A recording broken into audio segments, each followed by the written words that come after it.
উড়িয়ে দিই। আমি এটা উতরিয়ে পড়ি, তুমি ফুল দাও। মা আমরা চলেছি তারের আগেই দেখছি আবারও জব থেকে খেলা শুরু করবেন রেডিও।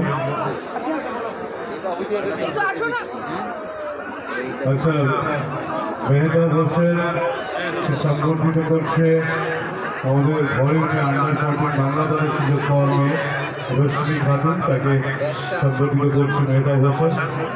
রশ্মির কাছে এটা অত্যন্ত বড় একটা প্রাপ্তি।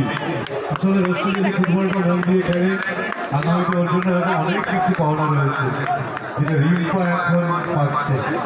রিম্পা হালদার ছবিয়ে দিয়ে হাসতে ফুরিয়ে গেলে রশ্মিও অনেক দিন ওর সামনে রয়েছে। শুরুটা হলো ভারতের অন্যতম সেরা মিডফিল্ডার মেহেদা হোসেন, বহু ক্লাবে খেলেছে। মাঝমাঠের খেলোয়াড়, বর্তমানে রেলে এসছি তিনি নবনিযুক্ত কোচ। একটু আগের কথা হচ্ছে বিদ্যুতের সাথে গতকাল হঠাৎই পাঠচক্রের যিনি কোচ ছিলেন পার্থ সেন, গতকাল তিনি আমাদের ছেড়ে চলে গেছেন। রশ্মিকে বরণ করে নিচ্ছেন চীনা স্বাভাবিক, সব্যসাচী দত্ত রয়েছে, প্রিয় মানুষ মেহেদা হোসেন আছেন, দীপেন্দ্র বিশ্বাস আছে। একটা গর্বিত মুহূর্ত।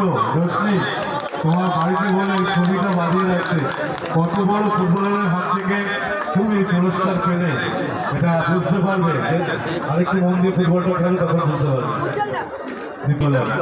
যিনি ফুটবলকে শাসন করেছেন চোখ রেখে প্রতিপক্ষের সামনে। এত সুন্দর নাম বলে ফুটবলার ছিলেন। কলকাতার 3 প্রধান ক্লাব মোহনবাগান, ইস্ট বেঙ্গল, মোহামেডান 3 ক্লাবেই খেলেছেন।